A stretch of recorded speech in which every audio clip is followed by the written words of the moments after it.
did a gecko and I started shading outside of it, and I had lime green, and like, let's say like this is the gecko.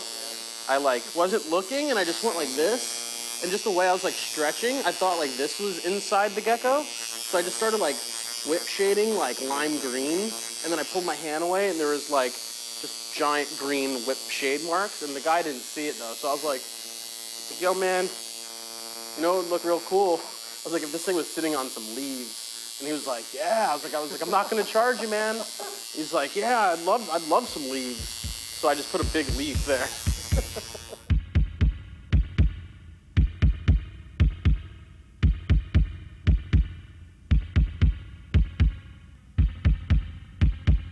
Dan has a very distinct style that you know, usually when you see it, you can tell it's his own, you know. Dan's approach is just different, and it's unique.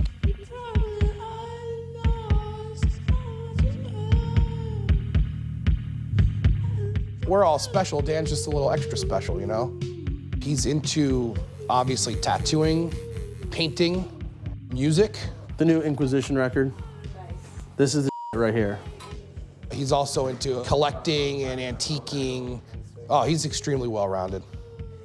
It's confusing. It's a cultural identity issue. I'm almost like overly exposed to things, and I've managed to find merit in almost everything. Luckily, I've really kind of cultivated what I like the most, and I've kind of made it work.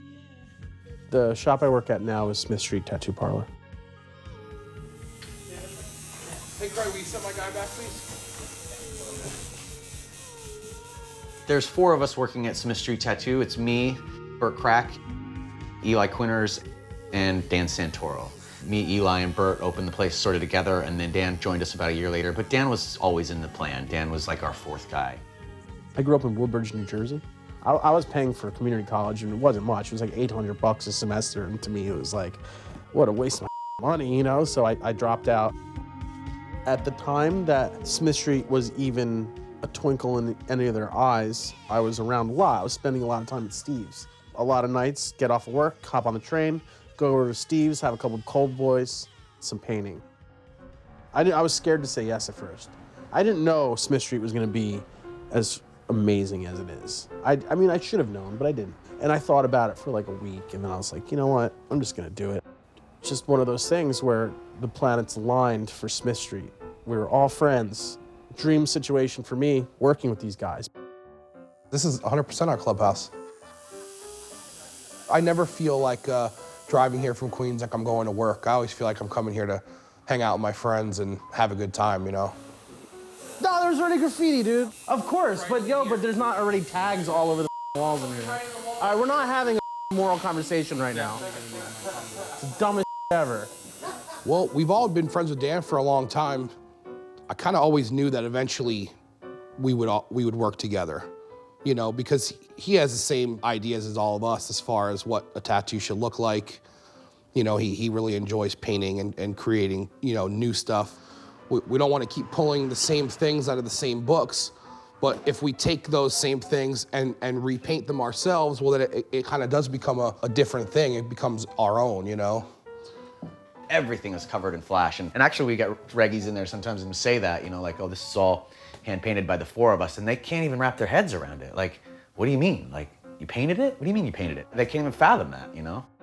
You know, the flash at Smith Street, there's certain shops, aesthetics, obviously, that we're trying to emulate. The whole idea of it being crushed in flash is like, and that's a more old school approach to a tattoo shop. I think Blackheart has recently done a bunch of flash for their shop as well, but I mean, it's a pretty rare thing, really, and it's kind of funny when you think about it, you know? It's been so advantageous for us to have it, and it's been so fun to do it, you know? It's really worked out. This whole wall at this point is 100% us. Like this set, which actually turned out to be this entire row, Eli had done the first 3. He had done the parrots, the eagles, and then I think the owls. So he was like these little triptychs of like 3 different birds, and then Steve kind of followed his lead, I think, first, if I'm not mistaken. Right? So then he did like these sets of pinups, and then I followed, you know, and then Bert, and so on. If you were actually here to see how much we talk and argue about where a sheet's gonna go, it's just stupid. And then you know, and it lasts like that for a week until Someone does another sheet, and then everybody sits on the couch, stares at the wall, and says, all right, where's this one going, or whatever.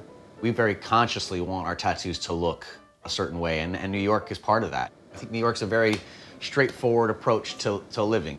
There's no around. And I think in tattooing, maybe there's a similar thing, whereas it's very straightforward look to tattoos as opposed to it being fancier or, you know, more artistic. The technical application is what would make a tattoo slick, to me. Tattooing is an art, then its form is, you know, this traditional, almost sailor style tattooing, you know? Tattooing goes through those stages, you know, it's sort of coming out of a real big custom only stage, you know, where it's getting back into people are realizing they can pick something off the wall, and if somebody does happen to have the same design, it doesn't necessarily mean anything bad, you know what I mean? Yeah. There's, like, certain designs are just classic. Oh, I have to have something custom, you know, if it's on the wall, then it's very common and, you know, everybody has that. I want something that's unique, you know, but I mean, let's face it, the most unique tattoos are always the ones that suck the most, you know what I mean? Like, the best tattoos are the ones you've seen a million times. You know, there's strength in that crawling panther because you know it. Whether you have tattoos or have ever been in a tattoo shop, that has power. I think that it's recognizability, it's iconic.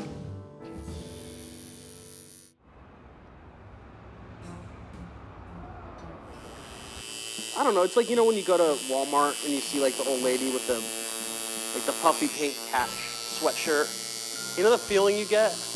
That's how I feel sometimes when people bring like certain tattoos in. Like, I really want to give it to them, and I want to make it really good. All right, so I get a phone call, and this woman's like, we have this woman, but she wants to get tattooed. I think it was Charlie Brown, if I'm not mistaken. And she's going like, ah! And she's like shaking her leg.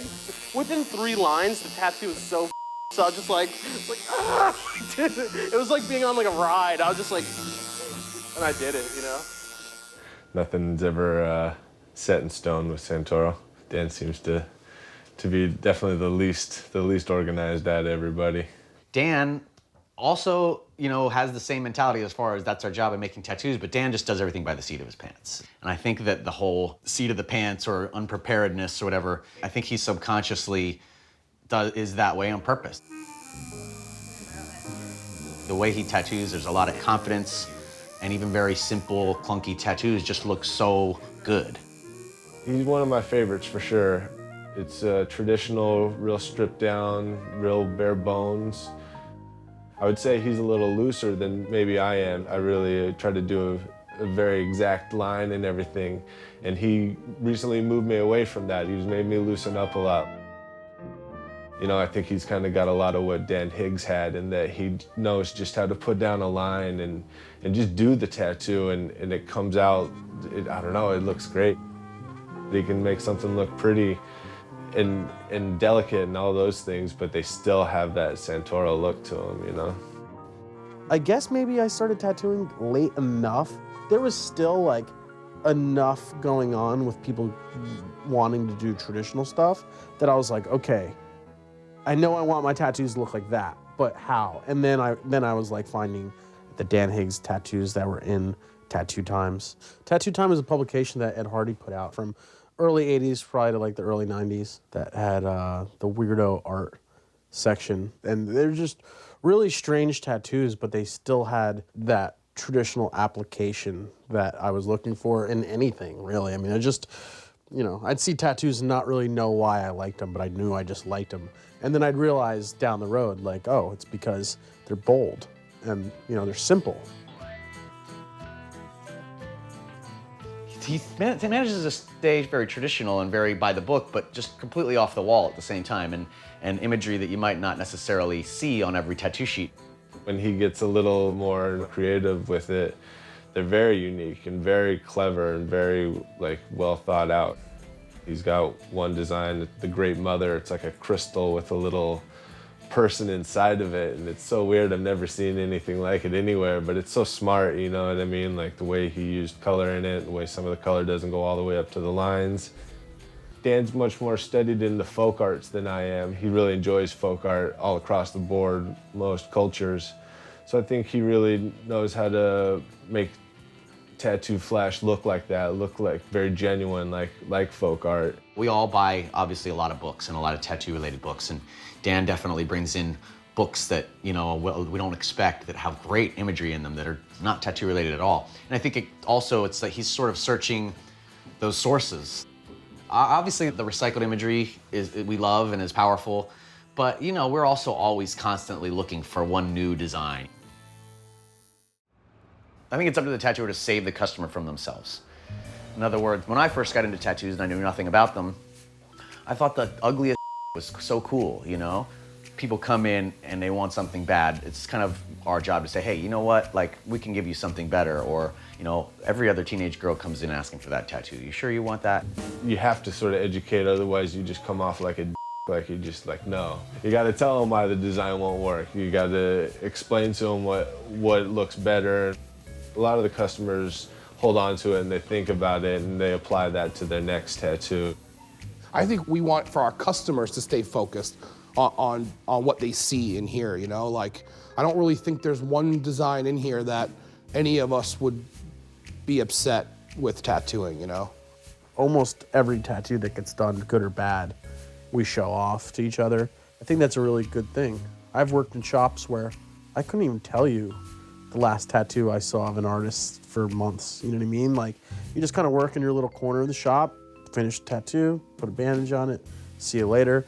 There's no fun in that. I mean, I want to see it, you know? I want to see what you're doing.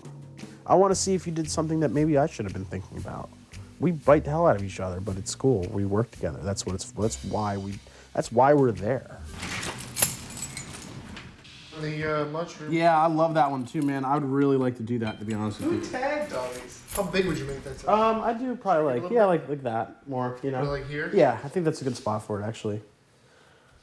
So I don't know. Oh, I love that frog. What do you want? Like an American flag rip out? Jesus Christ. Everything I do is silly. What does it say though? It says that you like bluegrass, you don't mind amphibians, and you definitely get high. I think this is like an interesting design simply because it's not like some kind of like, you know, famous thing. It's not like some kind of iconic graphic. It's not like a Gibson girl or something like that. But, you know, it was pulled off of something, which I think is really interesting. It might have been pulled off of like a candy wrapper, like a cereal box. I think that's really cool.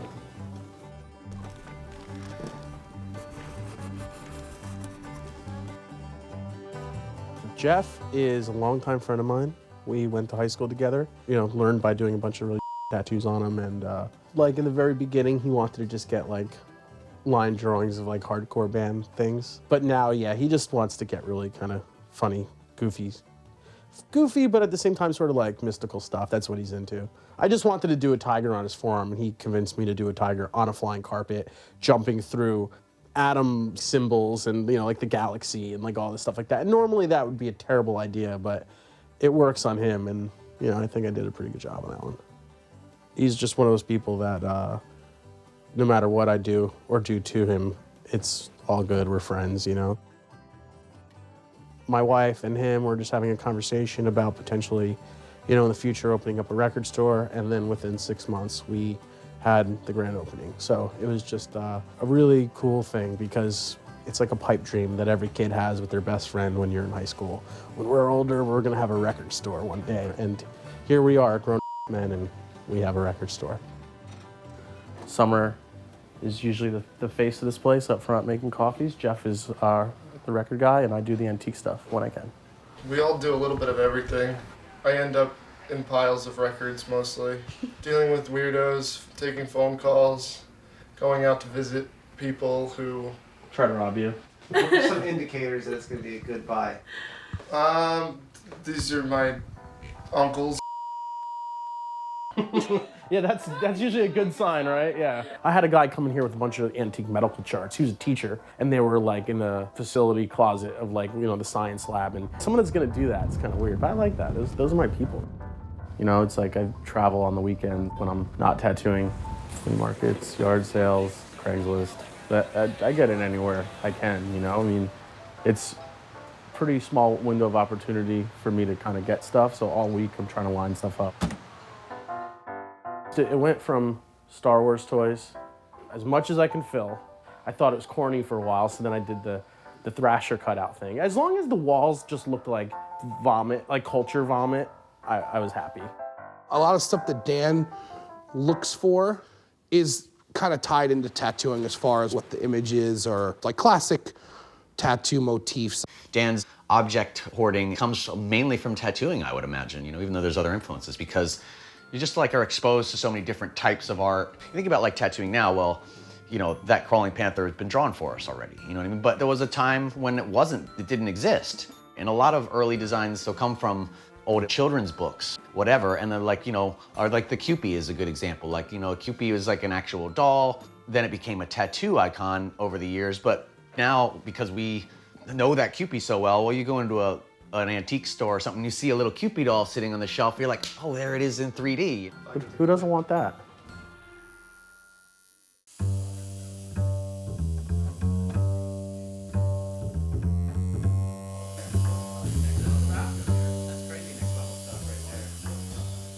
These guys are just doing, the best sort of tattoos around, in my opinion. It's the best shop in the world, yeah, by far. For the style, especially. We've been planning this trip for a while from Melbourne, Australia. I don't know, we just saved up for 6-7 months or so and then booked tickets and came. We haven't done too much tourist stuff yet. We've just kind of been sitting in the shop. I think we're up to 11 now and then got a couple more on Tuesday. So this one's from Steve and from Dan. This one's from Dan as well, cool little cat. Got the dagger skull from Dan, little crying emo heart from Dan as well, and that one's from Steve. It's just like a kind of special thing at Smith Street because we all do anything, but we all basically do the same thing too. People don't necessarily ask or say that looks like a Steve Boltz tattoo or a Burt Crack tattoo so much anymore as they might say that looks like a Smith Street tattoo, and I hear that and I love it. If you come to the shop and I'm not there, you're not afraid to sit in Dan's chair or Eli's chair because you know that you're gonna get basically the same product. Yeah, Steve did that. I love that. Bert, Steve, Dan right there, butterfly. Old vintage bolts.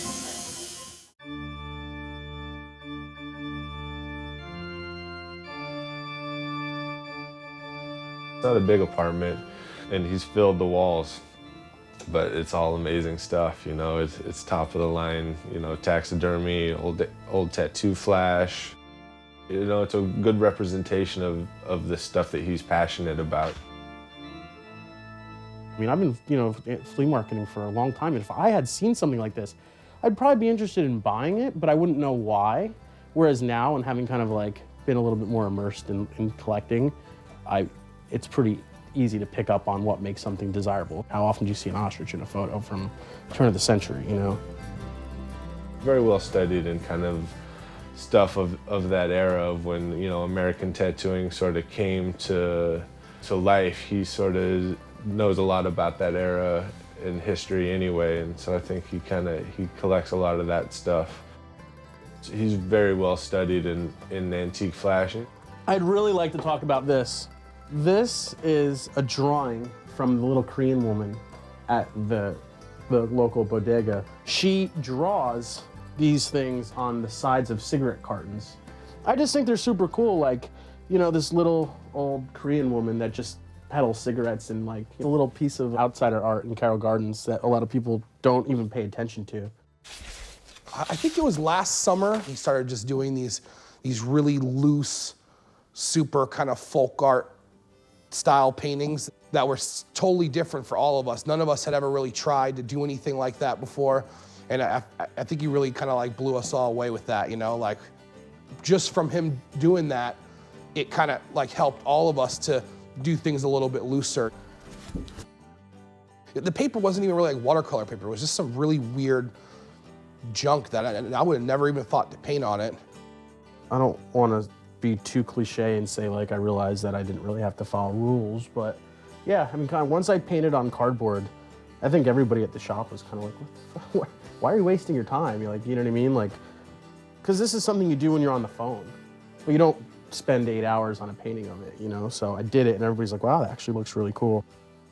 I'm also really influenced by old game boards, you know, really naively painted game boards that were, you know, something that people just would have done at home. how sick are those things? Really off the wall, but so cool, right? Like, Yeah. and he doesn't really seem to be, he doesn't really like let them hang around or show you, you know? He does them and then he takes them home. They're awesome. They're so different.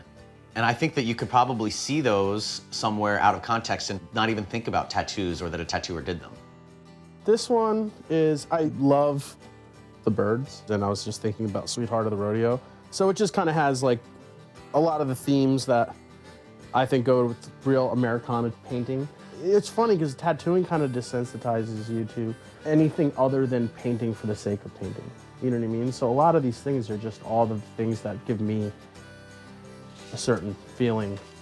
One thing that I really don't ever want to be is self-absorbed. And when someone asks me to talk about all these things that I've surrounded myself with, it makes me feel like I'm self-absorbed.